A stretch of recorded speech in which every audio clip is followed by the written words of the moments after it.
She texted, "At my ex's house, his dad died. Don't be jealous." I replied, "My condolences." Then I looked up the obituaries and found nothing. When I sent flowers to the deceased father who answered his own door, the ex called me in a panic. I, 28 male, got that text from my girlfriend Brianna, 26, last Thursday at 9 p.m. We'd been together for 2 years, living together for 6 months. The full text said, "Hey babe, I'm at Garrett's house. His dad just died suddenly this afternoon. The whole family is devastated. I know this is weird, but he called me crying and I couldn't say no. Don't be jealous. I'll be home late." Garrett is her ex from college. They dated for 3 years, broke up 4 years ago. He still comments on all her Instagram posts with fire emojis. I replied, "My condolences to his family. Take your time." She sent back heart emojis and, "This is why I love you. So understanding." Something felt off though. Not the going to comfort an ex part, death is death, I get it. But the "don't be jealous" line. Why even add that, unless... So I did what any reasonable person would do. I checked the local obituaries online. Nothing for anyone with Garrett's last name Hutchinson. Checked the funeral home websites. Nothing. Checked his dad's Facebook. We're not friends, but his profile is public. He posted about his golf game that morning. Interesting. I didn't confront Brianna. Instead, I decided to be a thoughtful boyfriend. I called a florist the next morning and ordered a nice arrangement. "For the Hutchinson family, deepest sympathies on your loss." Had it delivered to Garrett's parents' house that afternoon. 2 hours later, my phone exploded. Garrett called me 15 times in 3 minutes. I let it go to voicemail. His message, "Dude, what the hell? Why did you send flowers to my parents?" My dad just called me freaking out, thinking someone's trying to tell him he's gonna die or something. This isn't funny. I texted back, "Brianna told me your father passed away suddenly. I was trying to be respectful. Is he okay?" Radio silence for 10 minutes. Then, "I need to call you." "I'm at work. Text is fine." This is a misunderstanding. What kind of misunderstanding leads to someone saying your dad is dead? No response. Brianna called me 20 minutes later. I answered, "Hey babe," she said, voice shaky. "So there's been a weird mix-up." "Oh, I must have been confused. It was Garrett's uncle, his great-uncle, lives in another state. I mixed up the family members." "His great-uncle died and you went to comfort him at his house here?" "Yes, he was really close to his great-uncle." "What was his name?" "Whose name?" "The great-uncle who died." Long pause. "Robert." "Okay, I'll send flowers to that funeral too." "What funeral home?" "No, I mean, that's not necessary. It's respectful." "What funeral home, Brie?" She hung up. I went home early. She was already there, pacing the living room. "Ethan, we need to talk." "Yeah, we do." I wasn't at Garrett's house. No kidding. I was at my friend Chloe's bachelorette party. I laughed, actually laughed. "Chloe got married 2 years ago. I was at the wedding." Her face went red. "Different Chloe. What's her last name? You don't know her." "Try me." She burst into tears. "Why are you interrogating me? God, you're so controlling." "I'm controlling? You told me someone died. That's psychotic." "I knew you'd overreact if I told you I was seeing Garrett." "There it was. So you were at his house." "It's not what you think." "What is it then?" "We were just catching up, as friends. But I knew you'd be weird about it, so I made something up." "You made up a death?" I panicked. I stood up. "I need you to leave." "What, Ethan, come on." "It was a white lie. You told me someone's parent died. You made me feel sympathy for someone's fake grief. That's not a white lie. That's deranged." "You're ending our relationship over this?" "Yes." She grabbed her stuff and left, still crying about how I was overreacting. That night, she texted me 82 times. Everything from "I'm sorry" to "You're pathetic" to "Garrett treats me better anyway" to "Please take me back." I didn't respond to any of them. Update 1, the entitlement has reached astronomical levels. So Brianna moved back to her mom's house. Her mom, Diane, has been calling me non-stop. This woman has left me 12 voicemails about how I'm throwing away something beautiful over a miscommunication. But here's where it gets good. Garrett's girlfriend reached out to me on Instagram. Yeah, his girlfriend. Turns out he's been dating someone named Haley for 8 months. She saw my name in his phone when he was freaking out about the flowers. Haley and I had coffee yesterday. The tea she spilled was scorching.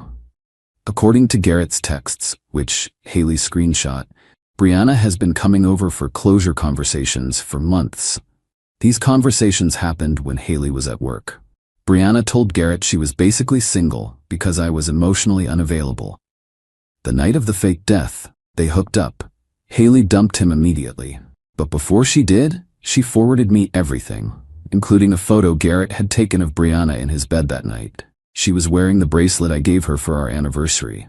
I forwarded everything to Brianna with one message: "Your mom can stop calling me now." Her response was incredible. "You had no right to share my private information with strangers. That's revenge porn. I'm calling the police." I replied, "You were fully clothed. Also, Haley isn't a stranger. She's the other woman you were betraying." Then came the real entitlement. Brianna showed up at my work during lunch. Security had to escort her out when she started screaming about how I was ruining her life and turning everyone against her. My coworker Jordan recorded the whole thing. Brianna actually said, and I quote, "I only lied because you're boring. Garrett makes me feel alive. But I chose you for stability." The entire office heard that. My boss gave me the rest of the day off and told me to file a restraining order. But wait, there's more. That evening, Diane showed up at my apartment with Brianna and Brianna's dad, Keith. They wanted to have an intervention. Keith, "Son, relationships require forgiveness. We're not in a relationship. She made one mistake. She's been cheating for months." It wasn't cheating. We were just talking. Haley has photos that suggest otherwise. Keith, what happens between a man and woman is private. Then keep it private. Don't bring it to my apartment. Diane then tried a new angle. Brianna's been struggling with depression. This isn't really her. Brianna nodded eagerly. "Yes, I'm sick. I need help, not abandonment." "Then get help elsewhere." Keith got aggressive. "You're gonna throw away 2 years over some texts? Be a man." "A man doesn't stay with a woman who lies about deaths and cheats. Please leave." They refused. I called the police. Brianna told the cops I was holding her belongings hostage. I showed them our text history where she admitted she took everything when she left. The cops told them to leave or face trespassing charges. As they left, Diane shouted, "You'll regret this when you're alone forever." Brianna added, "Nobody else will put up with your boring ass anyway." Cool. Still not taking her back. Update 2. Everything has escalated to levels I didn't think possible. Remember how I mentioned Brianna told people I was emotionally unavailable? Well, turns out she's been laying groundwork for months. Her best friend Zoe messaged me. "Just so you know, Bree's been telling everyone you're basically roommates. She said you haven't touched her in 6 months and she thinks you're gay." That's funny because we literally had sex the morning before the fake death text. But okay, here's what Brianna did next. She created a whole narrative on social media about being trapped in a loveless relationship and how she finally found the courage to leave her emotionally abusive partner. She didn't name me, but we have tons of mutual friends. Everyone knew. The posts included, "Sometimes the person who seems perfect is the one slowly killing your soul. I gave 2 years to someone who couldn't give me 2 minutes of affection. Garrett has shown me what real love looks like." A photo of her and Garrett with the caption, "When you finally find your person after years of settling." The comments were full of her friends praising her bravery. One even started planning a freedom party for her. I didn't respond publicly. Instead, I did something better. I compiled a timeline.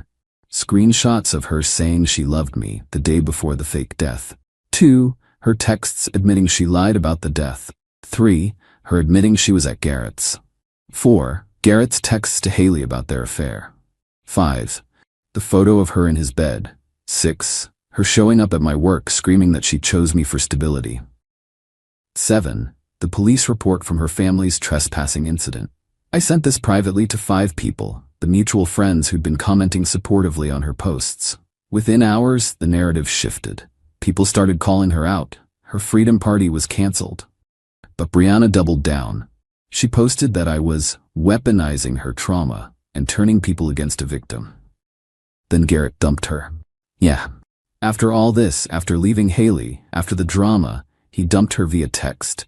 "This is too much drama. You said you were single. I don't want to be involved in this mess." Brianna lost it. She called me at 2 a.m. sobbing. "Are you happy now? You ruined everything. I didn't do anything. You lied, you cheated, and you faced consequences. Garrett was my soulmate. Your soulmate who dumped you after a week? He only left because you made this public. I didn't make anything public. I privately told the truth to 5 people. You're evil. You're actually evil. Okay. I'm going to destroy you. Good luck with that. She hung up. The next day, she tried to make good on that threat. She called my employer claiming I was harassing her. HR called me in. I showed them everything, including the security footage of her causing a scene. They banned her from the property and offered me their legal team if needed. She told my landlord I was dealing drugs. He laughed because I'm the most boring tenant ever. I barely have people over and I'm in bed by 10 p.m. She even called my mom, telling her I was mentally unstable and needed intervention. My mom's response was legendary. Honey, the only unstable person here is someone who lies about deaths. Please, lose my number. But the peak delusion came yesterday. Brianna sent me a formal letter, like printed and everything, with terms for reconciliation. 1. I publicly apologize for overreacting. 2. I delete all evidence of her mistake. 3. I pay for couples therapy. 4. I apologize to Garrett for the flowers. 5. I let her move back in immediately. 6. We pretend this never happened. At the bottom she wrote, you have 48 hours to accept these terms, or I'll have no choice but to move on permanently. I framed it. It's hanging in my kitchen. My friends think it's hilarious. Update 3. Brianna did not, in fact, move on permanently. Instead, she started dating Garrett's best friend, Tyler. Yeah, you read that right. She's now with the best friend of the guy she cheated with. Tyler reached out to me on Instagram. Hey man, just wanted you to know, there's no hard feelings. Bree told me everything about how you were basically roommates and how you emotionally neglected her. I'm glad she's free now. I sent him the framed terms for reconciliation, photo with the caption, does this look like something someone would send to a roommate? He blocked me immediately. But here's where karma gets beautiful. Remember Haley, Garrett's ex? We've become friends through this mess. She works in HR at a major company downtown. Guess who applied for a job there? Brianna. Haley didn't sabotage anything, she's professional like that, but she did give the hiring manager a heads up about the potential culture fit concerns regarding someone who fabricates deaths and creates hostile work environments. Brianna didn't get the job. She found out through a mutual friend that Haley worked there. Her response was to threaten to sue Haley for defamation and career sabotage. Haley's response, truth is an absolute defense against defamation. Also, I have screenshots. Meanwhile, Tyler was learning what dating Brianna actually meant. She was texting Garrett constantly about closure. She was also texting me about making a mistake. She told Tyler's mom that they were planning to get engaged. They'd been dating for 5 days. She changed her relationship status to engaged to Tyler on Facebook. She started planning their wedding on Pinterest. Tyler lasted exactly 9 days before he called me. Dude, I'm sorry. You were right. She's insane. Apparently, the breaking point was when she called his ex-girlfriend to warn her to stay away from her man. His ex lives in another country. They haven't talked in 3 years. So now Brianna was single again. And this time, she went nuclear. She created a blog, a whole blog, called Dating While Healing, where she posted about her journey from emotional abuse to freedom. Every post was clearly about me, but with names changed.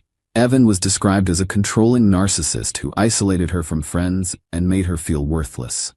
The blog got some traction in certain circles. She was getting sympathy from strangers who didn't know the real story, until Haley and I decided to create our own website, The Real Story, where we posted all the screenshots, timelines, and evidence. We didn't promote it or anything, just sent the link to anyone who asked about Brianna's blog. Her blog mysteriously went private after that. Final update. The universe has a sense of humor. Last week, I ran into Garrett's dad at the grocery store. Yes, the deceased father. He recognized me immediately. You're the flower guy. We had a laugh about it. Then he said something interesting. That girl your ex was seeing my son about? She's trouble. Been calling our house at all hours, crying about some Tyler fellow.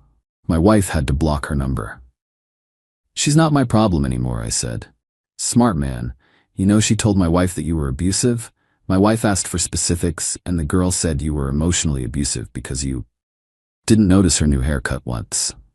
We both laughed. But here's the real finale. Brianna sent me one last email last night. The subject line, "You won." The email, "I hope you're happy. You've turned everyone against me. Garrett won't talk to me. Tyler blocked me. Even my own friends think I'm crazy now. My mom says I need therapy. My dad won't pay for my apartment anymore because he says I need to learn accountability. You destroyed my life over one lie. One lie. I was just trying to spare your feelings about seeing Garrett. I could have just cheated without telling you anything, but I tried to be considerate by making up a reason. Now I have to move back to my hometown. I have to live with my parents at 26. I have to get a job at my uncle's insurance company because nowhere else will hire me. You ruined everything. I hope karma gets you." I replied, "Karma already got someone in this situation. Also, it wasn't one lie. It was months of lies, cheating, manipulation, and harassment. Good luck at the insurance company." She responded immediately, "I hate you." I didn't reply. As for me, I'm doing great. Started dating someone new, Amy from my climbing gym. She thinks the whole story is wild and regularly jokes about faking deaths to get out of boring dinners. My goldfish died, can't make it. Haley's dating someone too. We all went on a double date last week. It was surprisingly not weird. The flowers I sent to Garrett's dad, his mom dried them and keeps them in a vase because they're too nice to throw away, and it's such a funny story now. Garrett messaged me once, "Sorry for all the drama, man. I didn't know she was that crazy. I left him on red." Diane still occasionally texts me about how I broke her daughter. I've never responded. Keith sent me a LinkedIn request last week with a message, "No hard feelings, son. Business is business." I have no idea what that means. I declined the request. And Brianna? According to social media, she's back in her hometown, working at her uncle's State Farm office, posting inspirational quotes about rising from the ashes and phoenixes don't look back. Her last post was, "Sometimes the universe removes people from your life to protect you." Thankful for the lessons. The comments were turned off. To everyone who thinks I was too harsh, she lied about someone dying. She cheated for months. She tried to destroy my reputation, my job, and my relationships. She brought her family to my home to harass me. She created an entire blog to paint me as an abuser. All I did was tell the truth and let her face the consequences of her own actions. Sometimes the best revenge isn't actually revenge. It's just stepping back and letting someone experience the natural results of their choices. Thanks for following along, Reddit. I'm gonna go live my boring, death lie-free life now. Edit, since people keep asking. Yes, the uncle who owns the insurance company is Diane's brother. He apparently told Brianna she has to work there for at least a year to learn the value of hard work and honesty. He also makes her cold call leads as character building. Edit 2. To everyone saying Amy is a rebound, we're taking things slow and she knows the whole story. She actually insisted we wait a few months before making anything official because anyone who lies about death has definitely left some psychological damage. She's in therapy, I'm in therapy, we're all in therapy. It's great. Edit 3. Garrett's mom messaged me on Facebook to say Brianna drove by their house last week, slowly. They're considering a restraining order. The flowers I sent are still in their living room though. So at least something good came from this mess.